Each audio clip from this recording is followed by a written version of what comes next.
Hello and welcome to the Boileroom and Four Walls collaboration. My name is Dom and I work here at the Boileroom in Guildford.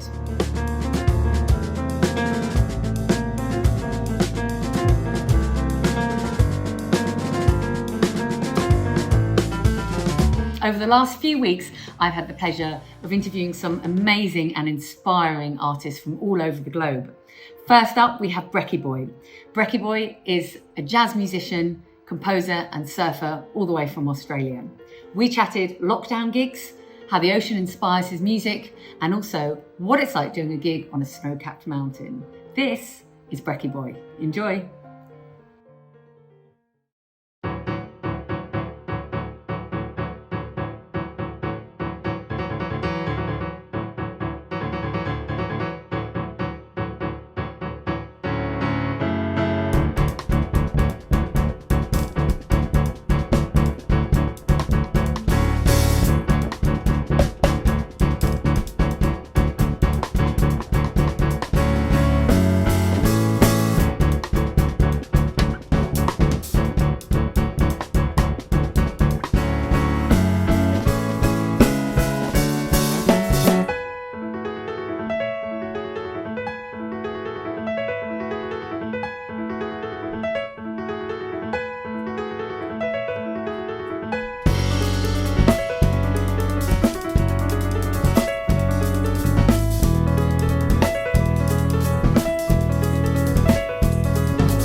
So welcome to Four Walls, Brekky Boy, or Taylor. What would you like me to call you today? Just call me Taylor. Yeah, you're like, just call me Taylor. Whatever. Welcome, my name is Dom and I am here at the Boileroom, which is a music and art space in Guildford. And we're working with Four Walls, having a chat with some artists, talking about what you've been up to, during lockdown, talk about some music, and generally just hang out for a bit. So what time is it you're in Sydney, right? Sydney, yeah, it's a bit after 6 p.m. So you're super chilled. Oh man, I'm very chilled. I've been surfing all day, so I'm just amazing. Gonna make a cup of tea and probably go to bed soon.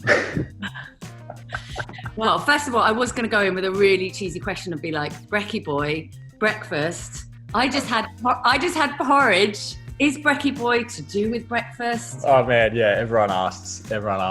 No, there's nothing to do with breakfast. I actually, I had a dog. My first dog was called Brekky Boy. That was his name. He was a corgi, a cute little corgi. And we kind of made, I've got like our own logo, and it's like paying homage to him. Yeah. Is a lot of your stuff improvised, or is it all composed in advance as well? It's definitely a bit of both. Like I kind of sit at home at the piano and come up with the initial ideas, and then I bring it to the boys in rehearsal and they kind of just do their thing. So Liam on drums and Rob on double bass. I keep it pretty open. I'm just like, look, here's these kind of pretty loose structures of like this section, this section, this section, and we kind of just work together to tie everything into this big, majestic piece. I picked up on some of the tracks I listened to. There's a kind of like, it reminded me of that like mathy rock at moments. Yeah. So you get those really heavy tracks, and just before they pause, and then they kind of go. And I noticed on your Instagram as well, you obviously have lots of influences. I know you named some in your bio. What would you say are your like non-musical influences? I mean, definitely like surfing for sure. Like being in the ocean every day, like that definitely helps me come up with a hell of a lot of ideas. There's a bunch of creative spaces that I'm always going to. Like my dad built a tree house. Like I've been staying there for a couple of days, and like, man, just you're surrounded by just the Aussie bush. There's like a creek. And being in that space is amazing. Like that's where I wrote the last EP, the whole one. Okay. Yeah, I kind of just disappeared there for a couple of months and just let everything come out. Is it a conscious decision for you to not have lyrics in to let the music? Because you talk when you said about the ocean, it's definitely a cathartic experience, isn't there? Being in the water and the waves. From the start, it was like when I started the project a couple of years ago, I was like straight up, I want it to be instrumental. Like that's mainly what I listen to anyway. Like 90% of what I listen to is instrumental, not specifically jazz, but heaps of stuff. I just have a real connection with instrumental music, like, and the piano itself, like the lineup of piano, double bass and drums is just, I just think it's that cosmos of instruments is like one of the most beautiful things I've heard. But I mean, I don't know, I've thought about experimenting with like vocodery, auto-tuney thing, kind of like what Boileroom, I don't know how to say his name properly. What he's been doing on his latest 2 albums. Have you soundtracked any film yet? Is that something that you'd like to do? Yeah, I mean, man, I never have. Like, but it would be a crazy learning experience. I think I'm going to start working with some strings, like to ease my way into it, like kind of start writing for like a string quartet and go from there. Like I got really inspired seeing Ben Folds. He came to Sydney and played with our symphony orchestra, and that was just like so incredible. And I was like, man, I'd love to play with an orchestra. It's definitely in the future somewhere, I hope. So when we were speaking earlier, we said about lockdown, like not much is going on. I noticed in some of the correspondence you said you've been doing a residency. Yeah, how did that come about, and like how is it happening? We're really lucky.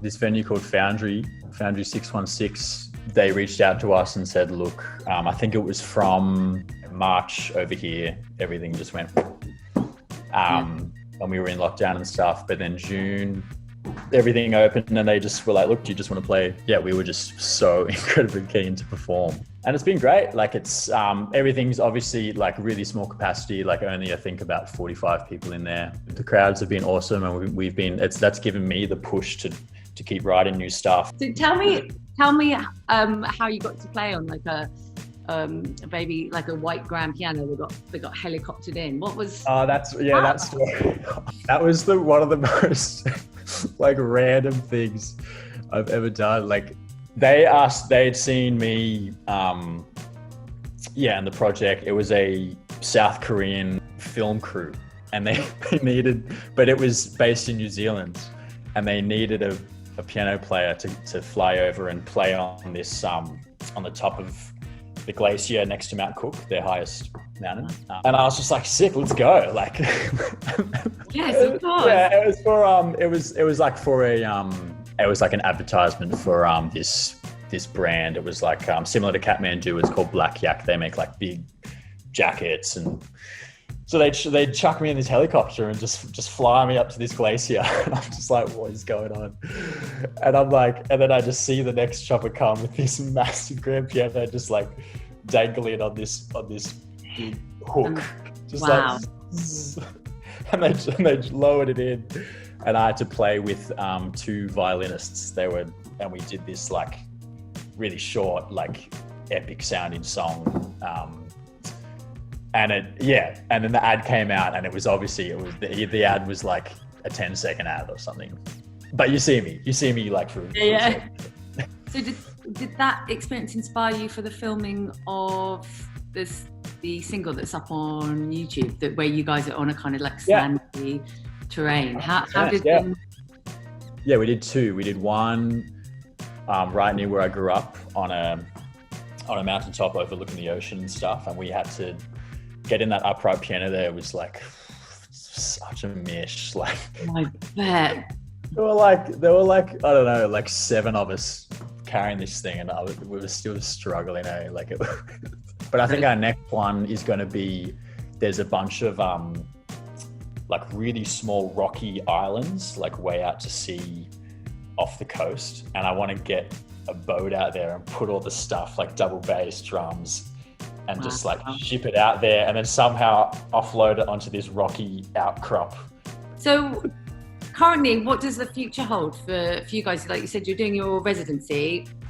It's just, everything's just very uncertain. We had a bunch of stuff that was going to be really cool, and then just hit March, and it's just like bing, and then now I'm like, I don't even know next year. Like, we really want to get back to Europe, but I just don't know it. You guys played Montreux Jazz Festival, right? Like 2019, last year. Yeah. Last year.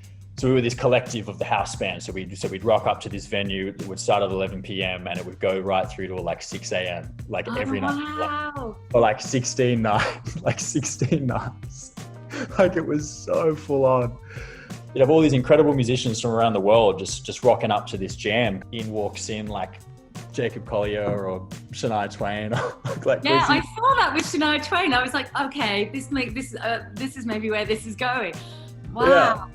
It was amazing. Like, and it was full on. Like 16 nights of that, I was wrecked.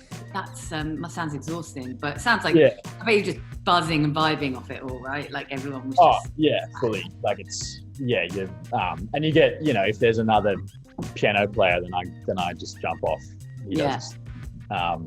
So you get breaks, but it sounds great. I wondered if they were going to do something online, actually, but I guess. I mean, they're super all over their social media, so they did a whole bunch of online stuff where they did previous years' performances, like reminiscing on some of the best shows from previous years, and then they're doing like autumn mini festival thing. Yeah, I think that's key. We're talking about it a lot here. Obviously, in the venue we're closed, and it's just continuing for us to stay motivated is just like to engage with people and to keep kind of like being creative. So you guys haven't been putting on like live shows at all? No, we can't. We're our normal capacity is 300, but we are down to probably about 25-30 people we could fit in here. And it's just, for a lot of venues in the UK, it's just not financially viable. A lot of spaces need like 70-80% capacity to break even on their costs. It's kind of like, do you open and just die slowly? or do you stay shut and kind of mothball? We're really lucky that we have government funding over here. Yeah, it's a tough time, but I kind of feel like all this innovation that's going on, I think music will be a different, the way we consume it is just going to be so different after. Yeah, at the start, I just can't believe we were all talking and we're like, oh, sick. It's going to be like, as soon as it hits like June, like we'll be sweet. Oh yeah, I mean. and then we're like, oh no, maybe by like September. And now it's just like, no. Hopefully you'll be able to come back over to Europe. Even if you come to the UK, you should come to the Boileroom, come and play. Oh, for sure. I'm in the venue now. Like you can see it. That's the toilet. That's the stage. Yes. Anything else you want to talk about before we wrap up? There's more stuff coming out. I just don't have a release date. It's moving in a more electronic-y direction, so I'm really excited. Who are your electronic kind of influences? There's an Australian guy called Pogo who remixes Disney movies. What? Hang on, why have we only just started talking about that? Yeah, he just does really cool, like chilled electronic grooves, but he takes vocal samples and he makes these really beautiful melodies with, like, he's done Alice in Wonderland, Snow White. So he's a massive one. Bards is a huge one from the States. I mean, Flume's bloody incredible. Well, thank you so much for taking some time today before you have your cup of tea and go to bed. My day is starting. I could totally just actually have a cup of tea and go back to bed.